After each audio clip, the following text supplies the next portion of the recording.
Hi, everyone. Today I get to talk with an esteemed colleague and someone who I would like to call a friend, Joe Hughes.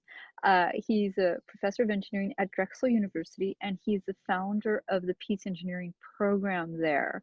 And we've had the opportunity to work closely together these last 4 months as we have created a uh, a Drexel co-op pandemic edition.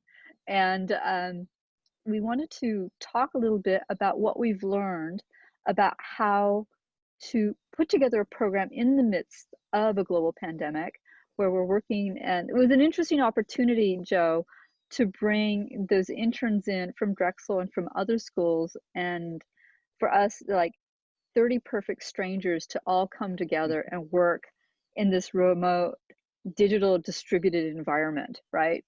Um, and the trial and error that we went through to do that, because there's this huge natural experiment that's going on, certainly in terms of people who are working from home remotely, that they've never done it before. Certainly in the technology world in Silicon Valley, we're used to that, but for a lot of other industries, they weren't used to that. So it's a first time thing. What are the social norms? How do you communicate? How do you keep everyone on the same page?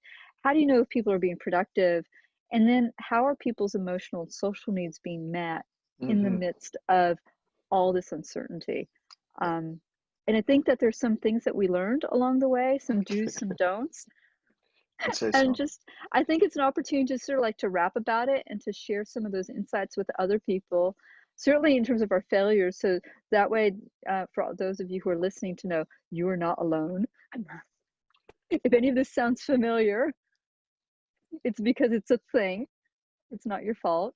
And then there's some nuggets that we've picked up along the way that we would love Yeah. to share. And if you discover them as well, you could say, like, we can validate that, yes, this thing that you're doing is effective as well. So let's start with that. So Joe, Yeah. give me the backstory. So you come to me in March, and Drexel had this co-op program. For people who aren't Right. familiar with co-op, can you talk a little bit about that?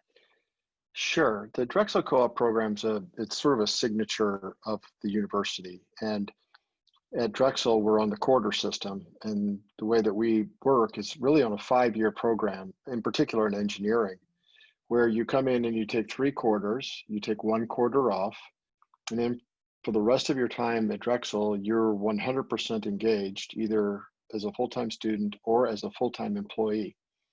And so when you graduate in 5 years, you'll have your diploma plus a year and a half of work experience in 3 6-month chunks. And we work really closely with industry to place our co-ops. When I was in the dean's office, we'd work with 1,300 companies every term to place our co-op students, and it's a very formalized program.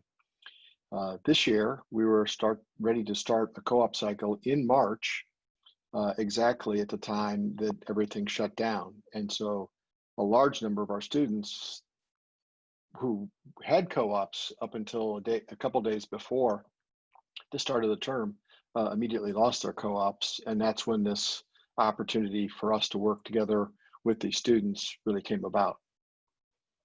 Yeah, and it was like so many people in 2020, um, this wasn't on the agenda and there wasn't a plan. No, And no, there so was no plan.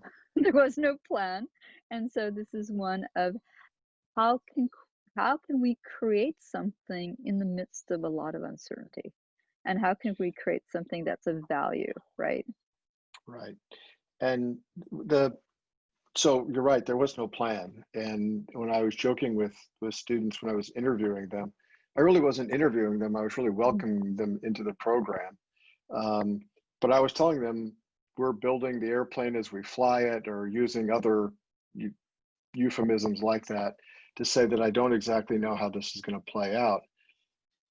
The what we had working for us was the idea of positive peace being Mhm. such a big, opened, and relatively undeveloped area of thought that we could really, this was an idea that could accept a lot of people into it. And it also meshed so well with the concerns of the time, the fear that people had as we entered this pandemic, to start talking about really positive things and some aspirational things.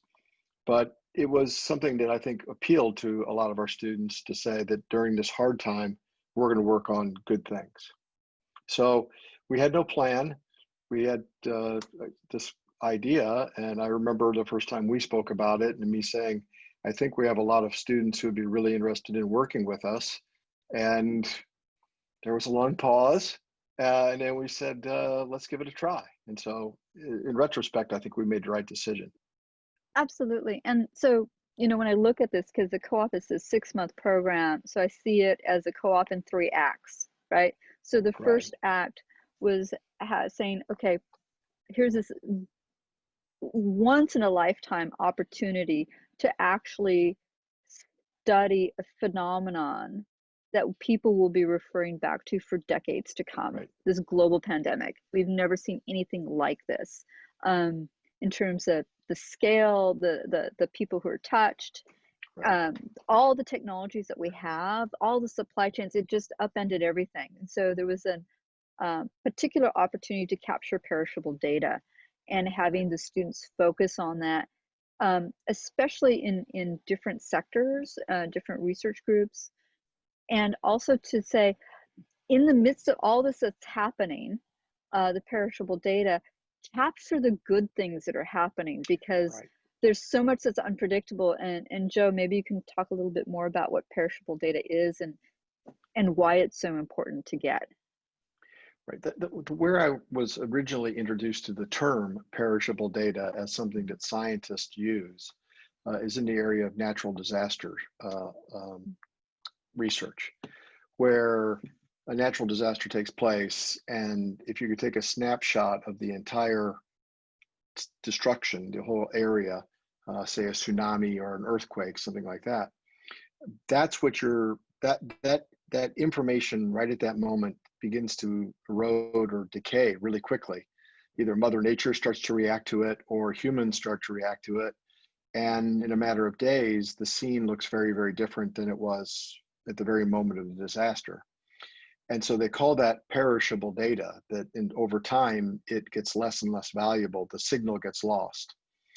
And I felt that was a good term for us to use with regard to those initial weeks or few months of COVID, where we were living that experience, and what we were doing every day was really, it really had the chance of being lost in our memories, that we would not remember all of the little things, or that we would not remember necessarily the good things. Oftentimes, we tend to remember the bad things. And so that's why we use the term perishable data, trying to capture things that would otherwise, our memories would fail or we wouldn't normally write down. And that we thought would be really useful for people looking back at this. People are going to be studying this event 5 years, 10 years from now, can look back and say, that's how people were thinking, or that's how people were responding in the moment. It's really interesting. During that time, I was also reading a book about a very famous politician, and the most influential books he said he ever read were diaries. They were actually reading what people wrote in the moment that they were experiencing it and how that had profoundly influenced him. And I thought, gee, we should, in a sense, be writing diaries at this time, capturing things in the moment. And the term we used for that was perishable data or perishable information. And it was So really, I think, a really interesting thing to do. I think so too, because it, for the students, instead of feeling like they were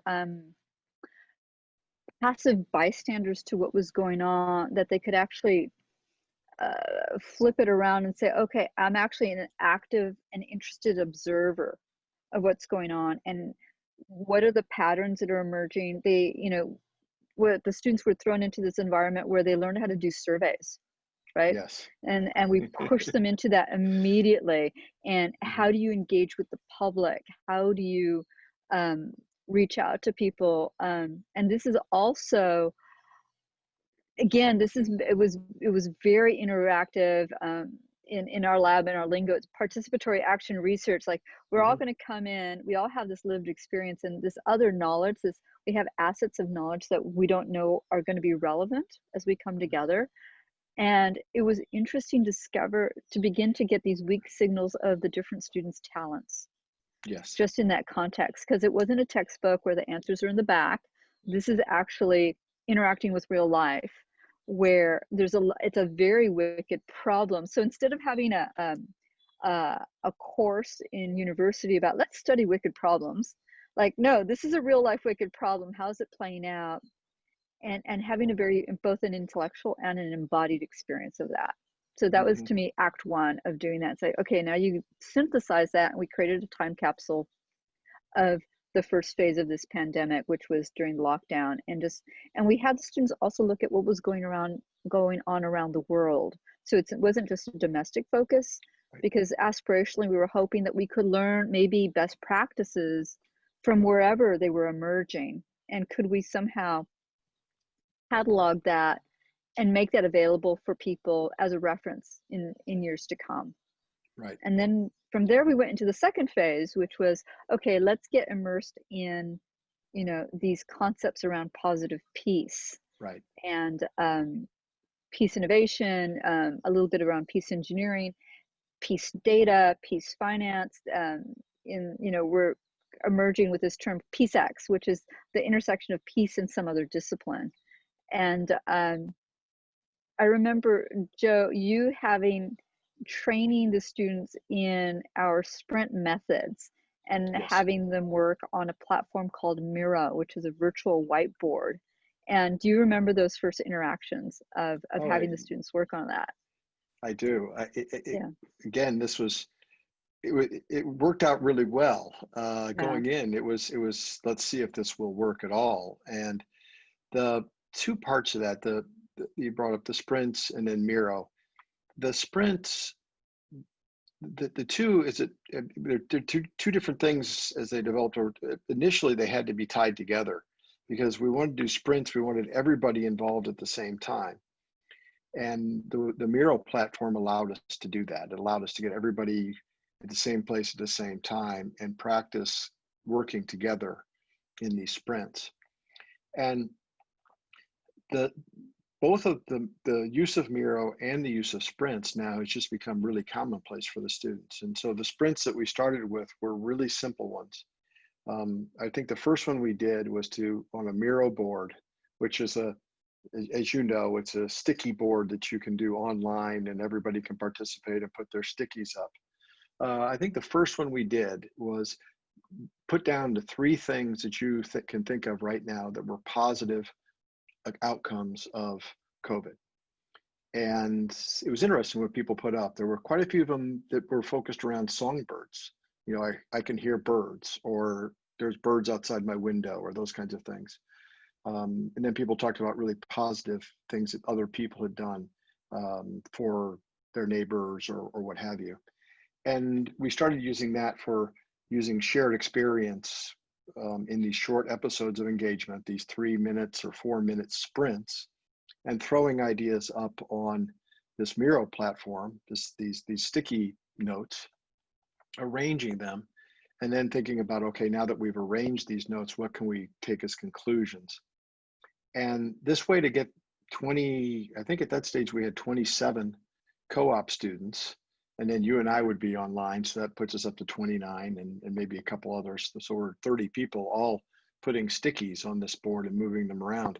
It actually became very ordered. And I think people understood how to participate, and everybody had a voice, which I think was really important.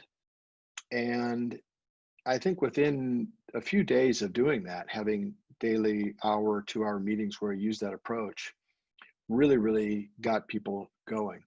And the other thing that we used from the peace innovation process was trying to close the loop. So when we'd start a day, we'd start someplace with a question for the day or questions for that day. And at the end, we'd always come back and review where we had been and what conclusions we had drawn. And however, I don't know how that causes such team building to be so successful, but most of the people in this group I've never met. I've seen them on television, or actually on computer, not television, as we're doing right now. Most of these students I've never met, And yet here we are working together, very organized and in a really trusting team framework with this combination of sprints and Miro boards. Yeah, what struck me the first time I saw 30 people working on a Miro board, if anyone hangs around with us long enough, they pick up our lingo. So we have these I'm gonna have create a dictionary one of these days of all our lingo, and one of them is collective intelligence. We're big on collective intelligence, Yes. emphasis engagement, difference boundaries, all this stuff, and it was fascinating to watch the hive mind at work. It was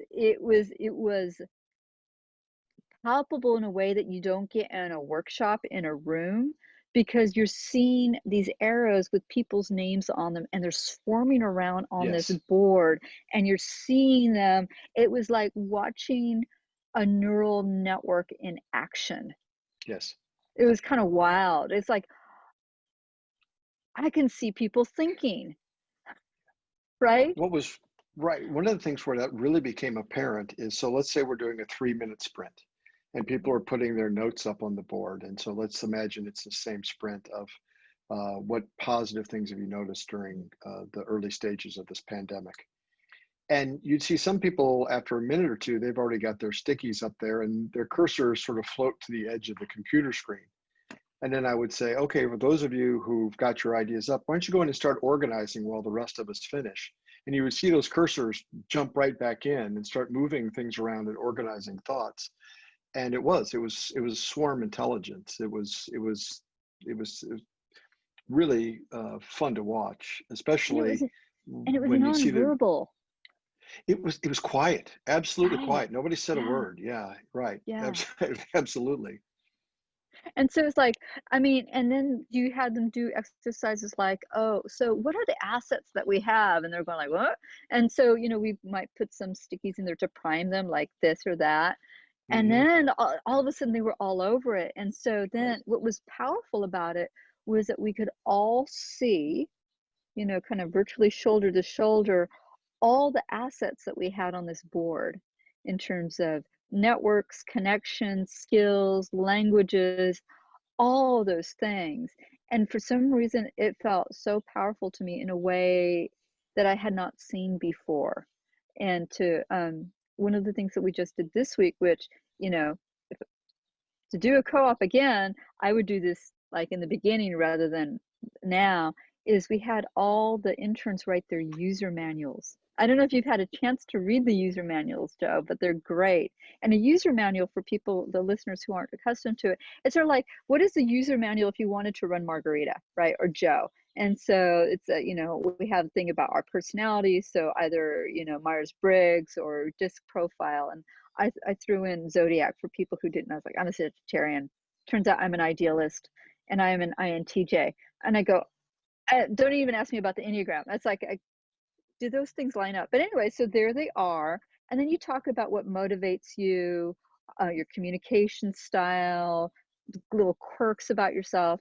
And I read them all today and I went like, oh, these people are wonderful, Mhm. right? Because they get to describe themselves in a very systematic way and you go like, oh, now I get you. So yeah, you're an introvert, so you don't like speaking up, but text is your medium. Got it, right? And Mhm. so when we look at how do we collaborate with people, and our motto in the lab is how good can we be to each other, Right. and how do we use mediating technologies to help us with that, having a format like a user manual in a Google Doc that people can then comment. So I went through and I commented on all of them, go like, oh, I'm that way too. So here's a point of commonality, or Right. oh, I love that. That's like I had no idea, or oh, good to know. Okay, now I know. Like if I want to interact with you or engage with you in a particular way, this is the modality that you prefer, right? So Mhm. instead of trial and error, we just sort of put that out there.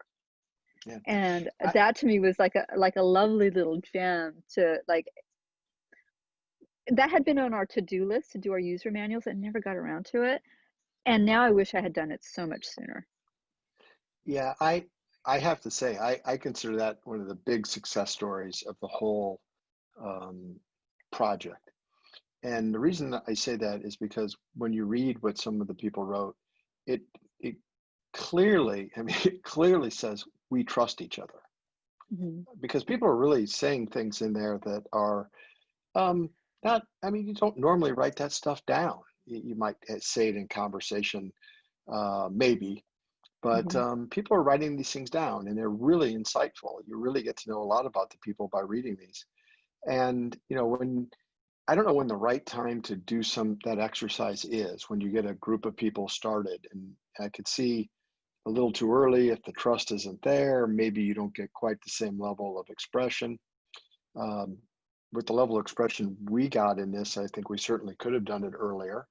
Mhm. But it really points to a level of trust between everybody, and in considering the world we're living in today, when none of us have sat down together face to face, and Mhm. really in the normal way of getting to know each other, to have developed that much trust between people is we there must have been a lot of things going on, whether it's by text messaging or by Slack or by email or by whatever, where people really developed a sense that in this group, those kinds of things could be shared Yeah. on a Google Doc and shown to the other members of the team. Right. I think it's a pretty impressive outcome of of Mhm. of of this interaction that we've been able to establish through this project. Yeah. In the second act, once we got done with the pandemic, and then it was like our methods, it was putting everyone into this deep ambiguity. Like, okay, and Joe, at like some point in that you said like, "Hey, Margarita, these are undergraduates." It's like, "Oh, whoa, sorry." Oh, okay.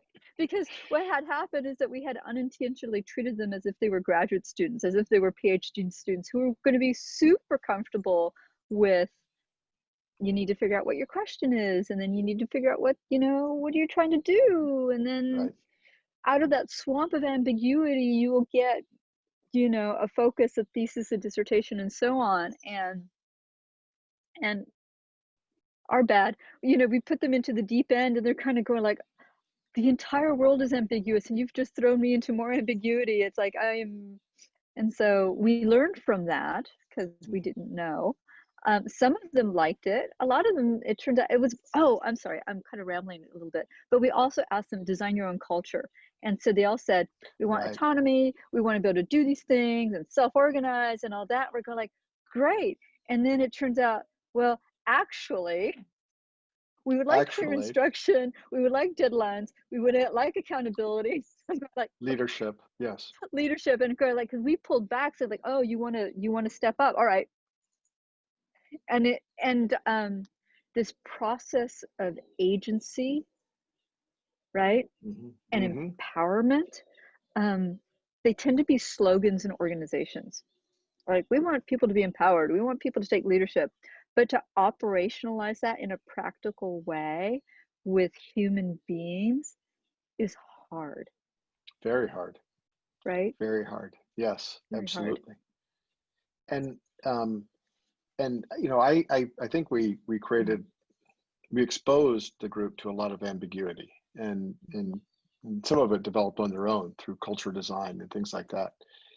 But I think that was a growth experience for everybody, not just the students, but also us. Mm-hmm. And I think it was really useful. It was useful because we're living in a period where there's so much change and there's so much uncertainty. To a certain extent, we started to live some of that ambiguity and uncertainty in that process. And if there's ever a time to explore that, I think this last 6 months or 5 months have been the right time to do it.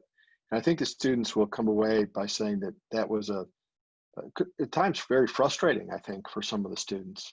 But I think they'll come away with it saying that they learned a lot from that, either what they would like or what they don't like. I mean, it's for many people, it is hard to work without defined goals and defined interactions and with the idea of group accountability as opposed to everything being a very individualistic thing. Mm-hmm. And so it was an interesting couple of weeks, uh, but I think the lessons learned from it were certainly worth all of the time that was invested in it. So Yeah. but it was a distinct change from the first phase when we were really looking at the world that we were living in for those first 6 or 7 weeks of lockdown. Yeah, and sitting with the question, it's so funny because well, you and I have some miles under our belt, and so we know that life is inherently uncertain. It has the veneer of certainty, but we know that it really isn't. Um, and so how do you navigate through that? And so again, this sense of agency, and I know that Mark Nelson talks about how do you collapse ambiguity? What are the steps? What are the baby steps that you do to collapse the Right. ambiguity? Because it's like he talks about mapping the desert and opportunity mapping. It's like we're Lewis and Clark, and there's this frontier in front of us. Where do we go? What do we do? Well, just pick a direction and then notice what's around you, and then pick, and keep on walking. And when you hit a wall, you make a left or a right, or up and around, or Hmm. and and and the process of mapping the unknown is valuable in and of itself, because Hmm. the people who come behind you are going to get so much value from that asset that you've created, which is the map of the Hmm. terrain. And as scholars and as educators and as researchers, we're always doing that Lewis and Clark process of, I'm just out here with my canoe, and I'm going down a river and I don't know where it's going, but my job is to pay attention and write down everything I see, Right. right? And And, and if you take that stance, and it's not ambiguous anymore because you have a role. and that was really valuable for the students. This reminds me of a conversation I had with a couple of the students, and it was during the stage of someone kept telling me they were trying to map the desert. And I wasn't quite sure that was coming from, although now I know it came from Mark. Uh, Of course. and I asked them if they understood how bacteria find food. Hmm. And they thought, well, where's Hughes coming from with this analogy? Yeah.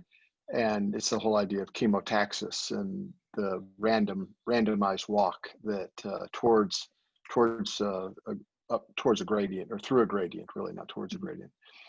And I was saying, this is the way nature behaves in a lot of ways. You go one direction, stop, measure, and say, well, is it better or worse? And if it's worse, turn around and go the other way. And if it's better, well, maybe keep going.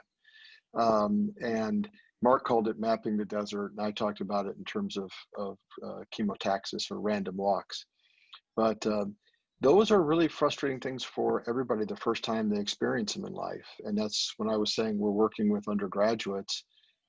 It was to say that this may be the first time for some that they've been working with people who don't know the answer. Hmm. So a lot of times in freshman chemistry or whatever, I mean, the answer is in the back of the book, and that problem's been solved 100 times before.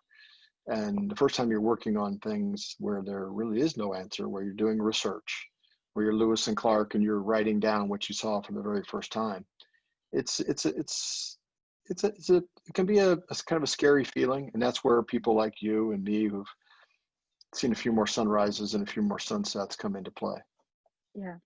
But I'm so grateful that they had that experience, because as humans, we actually all have that experience, but it tends to be solitary, Yes. right? And here there was an opportunity to say, like, yeah, it's ambiguous, but guess what? You have a tribe, because you're all doing this together, and to be open up and be vulnerable and say, you know what, I'm lost. And someone will say, like, no, no, no, I know exactly where you are on the map because I just put a pin Margarita, in it. Right. it is so important that you brought that up, and I lost track of it until you said it. When we work with graduate students, oftentimes, even though they experience that feeling of being lost, um, they don't really have anybody to interact with. The graduate students oftentimes go through that in real isolation. And in this case, we had a group of students who were going through it together, and they did have that tribe mentality, or that capability to interact with other people who are sort of in that same place. And that shared experience for them, I think, has been really, really powerful. And we even got some notes from people saying that this time together has been really important in making it through some of the weird and dark moments in this pandemic. that having that support system, having someone to talk to about whether it's work or something else, I think has been really something that the students have gotten a lot out of in what otherwise is has been a very isolating time for all of us. Yeah, definitely. And then now in this third act, what we've been focusing on is taking everything that the students have thought, written, or created, and then pushing that out into the world. We internally we talked quite a bit about what we wanted the students to get out of it. So, you know, what we intend the learning outcome, and then what they receive is going to be something else. But given that it was a co-op and a professional experience, there was a layer of saying like, okay, whatever you do in the world, whatever you think or do or whatever you have, it has to be expressed in some tangible way. There has to be some artifact. And this is something that we do at Stanford in our courses, where we'll say to students, okay, like in behavior design, in 10 weeks, you will become a subject matter expert on this thin application, this thin slice of behavior design. And we want you to push out your presentations, your everything out onto the net, SlideShare or LinkedIn or whatever, but don't put it down as a class assignment, because this is part of your portfolio that's going to be persistent. So we started thinking about how can we help students create a portfolio so when they go out, they can say, you know, instead of saying on their CV, making a claim about some experience, they could point to evidence of it, Mm-hmm. saying, I was, you know, the editor and sound designer for this YouTube channel, and you can see the 10 episodes that I created. Right. I was a writer. You know, yes, you know, I strong writing skills, really prove it. I wrote 6 articles, 3 of them on the intersection of AI and ethics, and 2 on this and 1 on that. You know, you say you have great visual skills. What's the evidence? On the pandemic, I did all the data visualization in Tableau, and you can see it on this website, right? And so we started thinking about how at the end of it, even if the students didn't realize it, they would come out with marketable skills that if they wanted to, they could turn into a side hustle. They could become, if they were entrepreneurial enough, especially in these times where employment is uncertain, that they would have concrete skills, concrete digital skills that would be very much in demand Mm-hmm. now and in the years to come. So to me, that was sort of like the bow on the box. It was like, here, the, you know, through the ups and downs of this co-op, you will actually have something aside from the life skills Mm-hmm. and the social emotional skills. You'll be expert in some things that are tangible that people will pay for. And that was the other bit that I'm looking for. So that's like as we get into the home stretch, is for them to really refine those skills. And what's been wonderful is seeing this outburst of creativity Mm-hmm. from those students in this distributed digital environment where we can't, you know, getting that level of engagement and that level of productivity. And Joe, you know, it's music, it's animation, it's visuals. It's been crazy. And it's the sort of thing that they don't get to do in the classroom because it's not part of a class assignment. Absolutely. And I have to give you all the credit in the world for articulating this need for us to have something tangible at the end where people can say, this is what I did.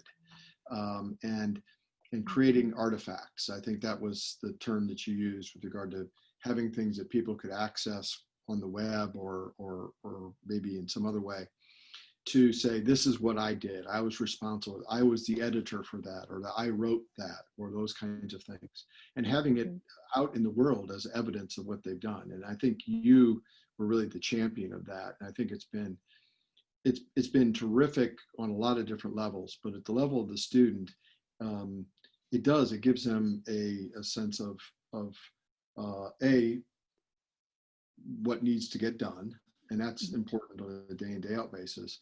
But we'll also give a chance looking backwards and say, these are the things I completed. And I completed them under these really bizarre circumstances, working online completely with people I didn't know, et cetera, et cetera.